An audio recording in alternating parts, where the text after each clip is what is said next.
ನಮಸ್ಕಾರ ಸ್ನೇಹಿತರೆ, ನಮ್ಮ ಸ್ಟಡಿ ವಿತ್ ಶಂಕರ್ ಯೂಟ್ಯೂಬ್ ಚಾನಲ್ಗೆ ಸ್ವಾಗತ.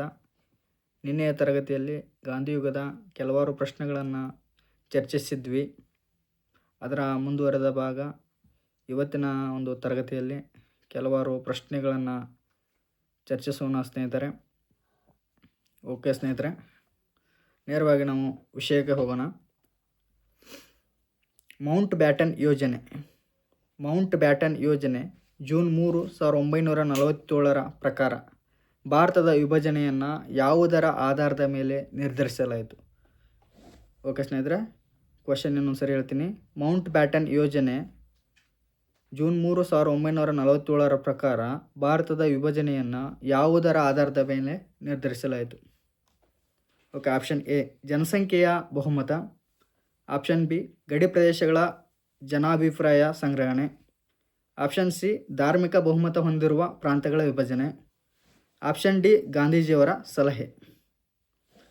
ಸ್ನೇಹಿತರೆ, ಇದರ ಉತ್ತರ ಧಾರ್ಮಿಕ ಬಹುಮತ ಹೊಂದಿರುವ ಪ್ರಾಂತ್ಯಗಳ ವಿಭಜನೆ ಆಗುತ್ತೆ. ಸ್ನೇಹಿತರೆ, ಈ ಮೌಂಟ್ ಬ್ಯಾಟನ್ ಯೋಜನೆಗೆ ಬಾಲ್ಕನ್ ಪ್ಲ್ಯಾನ್ ಅಂತಲೂ ಕರೀತಾರೆ. ಈ ಯೋಜನೆ ಏನಕ್ಕೆ ತಗೊಂಡಿದ್ರೆ ಅಂದರೆ, ಧಾರ್ಮಿಕ ಆಧಾರದ ಮೇಲೆ ಭಾರತ ಮತ್ತು ಪಾಕಿಸ್ತಾನವನ್ನು ವಿಭಜಿಸುವುದು ಈ ಯೋಜನೆಯ ಪ್ರಮುಖ ಉದ್ದೇಶವಾಗಿತ್ತು. ಅಂದರೆ ಹಿಂದೂ ಪ್ರಾಬಲ್ಯವುಳ್ಳ ಹಿಂದೂ ಜನರು ವಾಸಿಸುವ ಪ್ರದೇಶವನ್ನು ಭಾರತವಾಗಿ, ಮುಸ್ಲಿಮರು ವಾಸಿಸುವ ಪ್ರದೇಶಗಳನ್ನು ಪಾಕಿಸ್ತಾನವಾಗಿ ವಿಭಜಿಸುವುದು ಈ ಬಾಲ್ಕನ್ ಪ್ಲ್ಯಾನ್ ಅಥವಾ ಮೌಂಟ್ ಬ್ಯಾಟನ್ ಯೋಜನೆಯ ಒಂದು ಪ್ರಮುಖ ಉದ್ದೇಶವಾಗಿತ್ತು. ಅದು ಆನ್ಸರ್ ಏನಂದರೆ ಸ್ನೇಹಿತರೆ, ಇದರ ಉತ್ತರ ಧಾರ್ಮಿಕ ಬಹುಮತ ಹೊಂದಿರುವಂತಹ ಪ್ರಾಂತ್ಯಗಳ ವಿಭಜನೆ. ಸ್ನೇಹಿತರೆ, ಎಕ್ಸ್ಪ್ಲನೇಷನ್ ನೋಡೋಣ. ಈ ಮೌಂಟ್ ಬ್ಯಾಟನ್ ಯೋಜನೆ ಪ್ರಕಾರ ಮುಸ್ಲಿಂ ಬಹುಮತ ಹೊಂದಿರುವ ಪಶ್ಚಿಮ ಮತ್ತು ಪೂರ್ವ ಪ್ರದೇಶಗಳು ಯಾವುವು ಅಂದರೆ ಪಂಜಾಬ್ ಮತ್ತು ಬಂಗಾಳವನ್ನು ವಿಭಜಿಸ್ತಾರೆ. ಬಂಗಾಳ ಮತ್ತು ಪಂಜಾಬನ್ನು ವಿಭಜಿಸ್ತಾರೆ. ಅವುಗಳನ್ನು ಮುಸ್ಲಿಂ ಬಹುಮತದ ಭಾಗಗಳನ್ನು ಸೇರಿಸಿ ಪಾಕಿಸ್ತಾನವನ್ನು ರಚಿಸಲಿಕ್ಕೆ ತೀರ್ಮಾನವನ್ನು ಕೈಗೊಳ್ಳುತ್ತಾರೆ ಸ್ನೇಹಿತರೆ. ಇದು ಮೌಂಟ್ ಬ್ಯಾಟನ್ ಯೋಜನೆಯ ಪ್ರಮುಖ ತೀರ್ಮಾನವಾಗಿತ್ತು.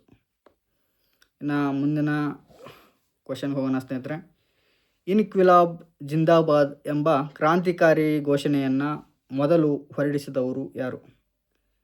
ಇದು ಸರಳವಾದ ಪ್ರಶ್ನೆ ಆಗಿರೋದ್ರಿಂದ ಇದಕ್ಕೆ ನೇರವಾಗಿ ಮೌಲಾನಾ ಹಸ್ರತ್ ಮೊಹಾನಿ ಇವರು ಮೊಟ್ಟ ಮೊದಲಿಗೆ ಇನ್ಕ್ವಿಲಾಬ್ ಜಿಂದಾಬಾದ್ ಎಂಬ ಕ್ರಾಂತಿಕಾರಿ ಘೋಷಣೆಯನ್ನು ಮೊದಲು ಹೊರಡಿಸಿದವರು ಯಾರು? ಮೌಲಾನಾ ಹಸ್ರತ್ ಮೊಹಾನಿ. ಇದರ ಎಕ್ಸ್ಪ್ಲನೇಷನ್: ಇನ್ಕ್ವಿಲಾಬ್ ಜಿಂದಾಬಾದ್ ಎಂಬ ಘೋಷಣೆಯನ್ನು ಪ್ರಸಿದ್ಧ ಕ್ರಾಂತಿಕಾರಿ ಕವಿಯಾದ ಮೌಲಾನಾ ಹಸ್ರತ್ ಮೊಹಾನಿಯವರು 1921ರಲ್ಲಿ ಕಾಂಗ್ರೆಸ್ನ ಅಧಿವೇಶನದಲ್ಲಿ ಮೊಟ್ಟ ಮೊದಲಿಗೆ ಹೊರಡಿಸ್ತಾರೆ. ಇದು ಹೆಚ್ಚಿಗೆ ಪ್ರಸಿದ್ಧವಾಗಿರುವುದು ಭಗತ್ ಸಿಂಗ್ ಅವರಿಂದ. ಭಗತ್ ಸಿಂಗ್ ಅವರು ಇನ್ಕ್ವಿಲಾಬ್ ಜಿಂದಾಬಾದ್ ಎಂಬ ಘೋಷಣೆಯನ್ನು ಬಹಳಷ್ಟು ಪ್ರಸಿದ್ಧಿಯನ್ನು ಮಾಡ್ತಾರೆ. ಓಕೆ, ನೆಕ್ಸ್ಟ್ ಕ್ವಶನ್ ಸ್ನೇಹಿತರೆ. ಫಾರ್ವರ್ಡ್ ಬ್ಲಾಕ್ ಪಕ್ಷವನ್ನು ಸ್ಥಾಪಿಸಿದವರು ಯಾರು? ಸರಳವಾದ ಪ್ರಶ್ನೆ. ಇದರ ಸರಿಯಾದ ಉತ್ತರ ಸುಭಾಷ್ ಚಂದ್ರ ಬೋಸ್. ಫಾರ್ವರ್ಡ್ ಬ್ಲಾಕ್ ಪಕ್ಷವನ್ನು ಸ್ಥಾಪಿಸಿದವರು ಸುಭಾಷ್ ಚಂದ್ರ ಬೋಸ್ ಅವರು. ಓಕೆ, ನೆಕ್ಸ್ಟ್ ಕ್ವಶನ್ ಹೋಗೋಣ ಸ್ನೇಹಿತರೆ.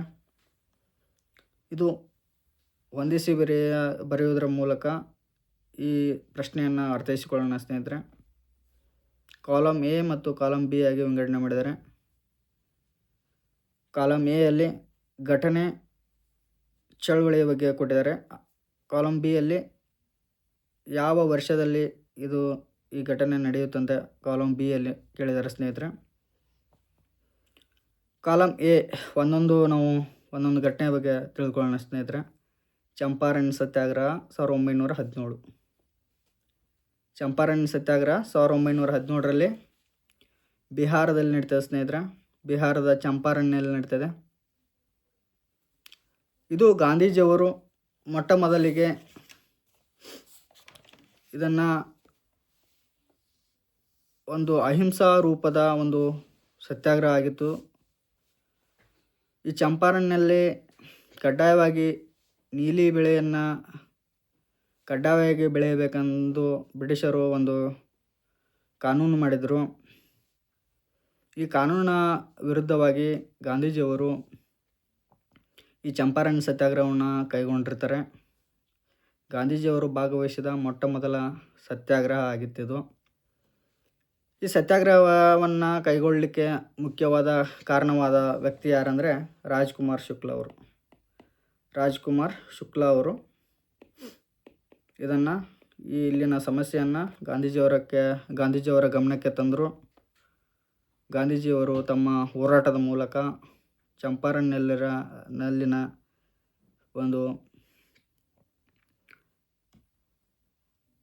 ಅನ್ಯಾಯಯುತ ಕಾನೂನನ್ನು ಹಿಂದೆಗೆದುವಂತೆ ಒಂದು ಹೋರಾಟವನ್ನು 1930 ಮಾರ್ಚ್ 12ರಂದು ನಡೀತದೆ ಸ್ನೇಹಿತರೆ. ಉಪ್ಪಿನ ಸತ್ಯಾಗ್ರಹದ ಮೂಲಕ ಗಾಂಧೀಜಿಯವರು ಕಾನೂನು ಭಂಗ ಚಳವಳಿಯನ್ನು ಪ್ರಾರಂಭಿಸ್ತಾರೆ ಸ್ನೇಹಿತರೆ. 1930 ಮಾರ್ಚ್ 12ರಂದು ಗಾಂಧೀಜಿಯವರು ತಮ್ಮ 78 ಮಂದಿ ಅನುಯಾಯಿಗಳೊಂದಿಗೆ ಸಬರ್ಮತಿಯಿಂದ ದಂಡಿಗೆ ತಮ್ಮ ಐತಿಹಾಸಿಕ ದಂಡಿ ಸತ್ಯಾಗ್ರಹವನ್ನು ಕೈಗೊಂಡಿರ್ತಾರೆ ಸ್ನೇಹಿತರೆ. ಈ ಐತಿಹಾಸಿಕ ದಂಡಿ ಸತ್ಯಾಗ್ರಹದಲ್ಲಿ ಪಾಲ್ಗೊಂಡ ಕರ್ನಾಟಕದ ಏಕೈಕ ವ್ಯಕ್ತಿ ಯಾರಂದರೆ ಮೈಲಾರ ಮಹದೇವಪ್ಪನವರು. ಅತ್ಯಂತ ಕಿರಿಯ ವಯಸ್ಸಿನ ವ್ಯಕ್ತಿ ಈ ದಂಡಿ ಸತ್ಯಾಗ್ರಹದಲ್ಲಿ ಭಾಗವಹಿಸಿರ್ತಾರೆ. ದಂಡಿ ಸತ್ಯಾಗ್ರಹ 1930 ಏಪ್ರಿಲ್ 6 ಇಷ್ಟು ದಿನಗಳ ನಡುವೆ ಈ ದಂಡಿ ಸತ್ಯಾಗ್ರಹ ನಡೆದಿರ್ತದೆ ಸ್ನೇಹಿತರೆ. ಇದನ್ನು ಭಾಳಷ್ಟು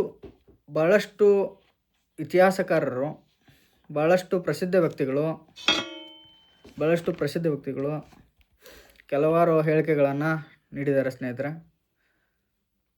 ದಂಡಿ ಯಾತ್ರೆಯನ್ನು ಕುರಿತಾಗಿ ಕೆಲವಾರು ಹೇಳಿಕೆಗಳನ್ನು ನಾನು ಈ ತರಗತಿಯಲ್ಲಿ ಉಲ್ಲೇಖಿಸ್ತೀನಿ. ಮೊದಲಿಗೆ ಸುಭಾಷ್ ಚಂದ್ರ ಬೋಸ್ ಅವರು ಒಂದು ದಂಡಿ ಸತ್ಯಾಗ್ರಹದ ಕುರಿತು ತಮ್ಮ ಅಭಿಪ್ರಾಯವನ್ನು ವ್ಯಕ್ತಪಡಿಸ್ತಾರೆ. ಎಲ್ಬಾ ದ್ವೀಪದಿಂದ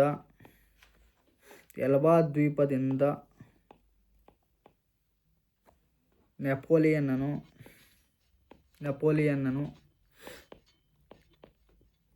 ತಪ್ಪಿಸಿಕೊಂಡು ಪ್ಯಾರಿಸ್ ಪ್ರಯಾಣವನ್ನು ಮಾಡಿದರ ಒಂದು ಹೋಲಿಕೆಯನ್ನು ಮಾಡ್ತಾರೆ.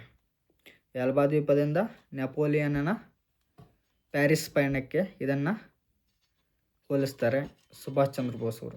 ಅದೇ ರೀತಿಯಾಗಿ ಮೋತಿಲಾಲ್ ನೆಹರೂರವರು ಈ ಒಂದು ದಂಡಿ ಸತ್ಯಾಗ್ರಹ ಕುರಿತು ತಮ್ಮ ಅಭಿಪ್ರಾಯವನ್ನು ವ್ಯಕ್ತಪಡಿಸ್ತಾರೆ.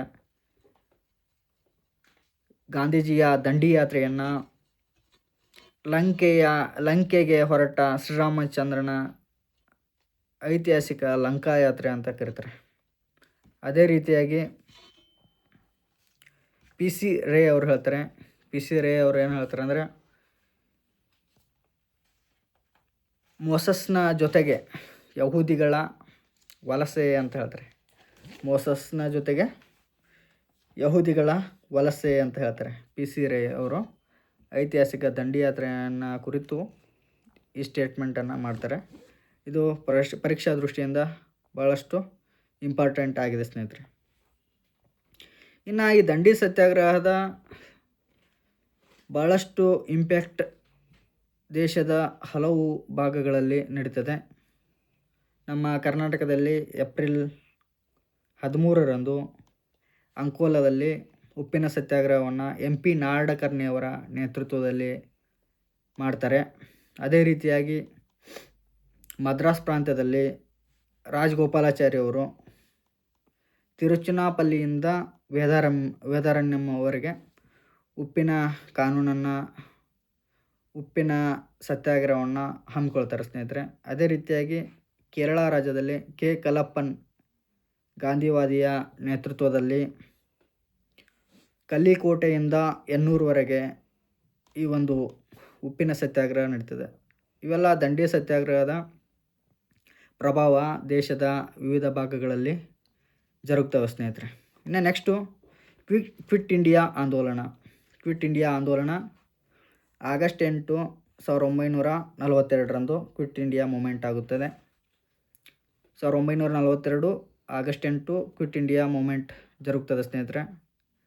ಈ ಕ್ವಿಟ್ ಇಂಡಿಯಾ ಮೂಮೆಂಟು ಮೊದಲಿಗೆ ಆಗಸ್ಟ್ 7 ಬಾಂಬೆಯಲ್ಲಿ ಕಾಂಗ್ರೆಸ್ನ ಒಂದು ವಾರ್ಷಿಕ ಒಂದು ಸಮಿತಿಯ ಒಂದು ಸಭೆಯಲ್ಲಿ ನಿರ್ಣಯವನ್ನು ತೆಗೆದುಕೊಳ್ತಾರೆ. ಈ ಕ್ವಿಟ್ ಇಂಡಿಯಾ ಗೊತ್ತುವಳಿಯನ್ನು ಮಂಡಿಸಿದವರು ಜವಾಹರ್ಲಾಲ್ ನೆಹರು ಅವರು. ಕ್ವಿಟ್ ಇಂಡಿಯಾ ಮೂಮೆಂಟ್ನ ಗೊತ್ತುವಳಿಯನ್ನು ಅಂಗೀಕರಿಸಿದವರು ಜವಾಹರ್ಲಾಲ್ ನೆಹರು ಅವರು ಅಂಗೀಕರಿಸ್ತಾರೆ. 1942 ಆಗಸ್ಟ್ 8 ಬಾಂಬೆಯ ಗೋವಾಲಿಯಾ ಟ್ಯಾಂಕ್ ಮೈದಾನದಲ್ಲಿ ಕ್ವಿಟ್ ಇಂಡಿಯಾ ಚಳವಳಿ ಆರಂಭವಾಗ್ತದೆ. ಈ ಒಂದು ಕ್ವಿಟ್ ಇಂಡಿಯಾ ಮೂಮೆಂಟಲ್ಲಿ ಗಾಂಧೀಜಿಯವರು ಡೂ ಆರ್ ಡೈ ಎಂಬ ಪ್ರಸಿದ್ಧ ಘೋಷಣೆಯನ್ನು ಮಾಡ್ತಾರೆ. ಮಾಡು ಇಲ್ಲವೇ ಮಡಿ ಎಂಬ ಘೋಷಣೆಯನ್ನು ಮಾಡ್ತಾರೆ. ಮರುದಿನ ಕ್ವಿಟ್ ಇಂಡಿಯಾ ಚಳವಳಿಯ ಮರುದಿನವೇ ದೇಶದ ಪ್ರಮುಖ ನಾಯಕರ ಬಂಧನವಾಗ್ತದೆ. ಗಾಂಧೀಜಿಯವರನ್ನು ಒಳಗೊಂಡಂತೆ ಜವಾಹರ್ಲಾಲ್ ನೆಹರು, ಕಸ್ತೂರ್ಬಾ ಗಾಂಧಿ, ಸರೋಜಿನಿ ನಾಯ್ಡು, ಭಾಳಷ್ಟು ಅಗ್ರಗಣ್ಯ ನಾಯಕರ ಬಂಧನವಾಗ್ತದೆ ಸ್ನೇಹಿತರೆ. ಓಕೆ, ನೆಕ್ಸ್ಟು 4ನೇದು ಪೂನಾ ಒಪ್ಪಂದ. ಪೂನಾ ಒಪ್ಪಂದ ಆಗಿದ್ದು ಸೆಪ್ಟೆಂಬರ್ 24, 1932 ಸೆಪ್ಟೆಂಬರ್ 24, 1932 ಬಾಬಾ ಸಾಹೇಬ್ ಅಂಬೇಡ್ಕರ್ ಮತ್ತು ಗಾಂಧೀಜಿಯವರ ನಡುವೆ ಪೂನಾದ ಯರವಾಡ ಜೈಲಿನಲ್ಲಿ ಈ ಒಂದು ಪೂನಾ ಪ್ಯಾಕ್ಟ್ಗೆ ಸಹಿಯನ್ನು ಹಾಕ್ತಾರೆ ಸ್ನೇಹಿತರೆ. ಇಷ್ಟು ನಾವು ಕಾಲಾನುಕ್ರಮಣಿಕೆಯಲ್ಲಿ ಬಂದಾಗ ನಾವು ಇಷ್ಟುಗಳನ್ನು ನಾವು ತಿಳಿದುಕೊಳ್ಬೇಕು ಸ್ನೇಹಿತರೆ. ಇನ್ನು ಮುಂದಿನ ಕ್ವಶನ್ ಹೋಗೋಣ.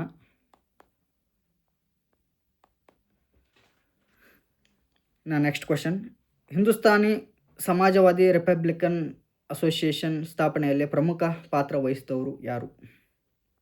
ಹಿಂದೂಸ್ತಾನ್ ಸಮಾಜವಾದಿ ರಿಪಬ್ಲಿಕನ್ ಅಸೋಸಿಯೇಷನ್ ಸ್ಥಾಪನೆಯಲ್ಲಿ ಪ್ರಮುಖ ಪಾತ್ರ ವಹಿಸಿದವರು ಯಾರು? ಸ್ನೇಹಿತರೆ, ಡೈರೆಕ್ಟ್ ಆನ್ಸರ್ ಮಾಡೋಣ. ಚಂದ್ರಶೇಖರ್ ಆಜಾದ್, ಭಗತ್ ಸಿಂಗ್, ರಾಮ್ ಪ್ರಸಾದ್ ಬಿಸ್ಮಿಲ್ಲಾ ಮತ್ತು ಅಶ್ಫಾಕುಲ್ಲಾ ಖಾನ್. ಇವೆರಡು ಆಪ್ಷನ್ಗಳು ರೈಟ್ ಆಗಿವೆ. ವಿವರಣೆ ನೋಡೋಣ. HSRA Hindustani socialist Republican army 1928 ಸ್ಥಾಪನೆ ಆಯಿತು.